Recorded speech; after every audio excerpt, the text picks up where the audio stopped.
So we've got a small addition to the Sheath Survival Kit here. What you see here is a magnesium rod.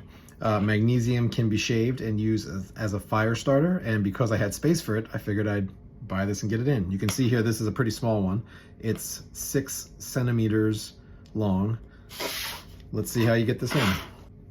All right, so we're gonna position this in the back corner here. Because this is round, there's actually space along this back edge for something small like this. So to do that, we're just gonna take out what's on the inside.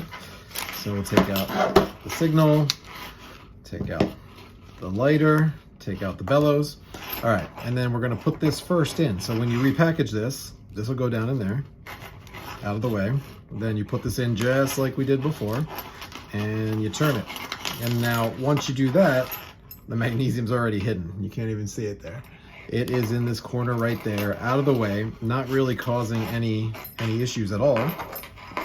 We'll put the bellow back in like normal. We'll put the signal back in like normal. And now we can go ahead and shut this whole thing up. Oops.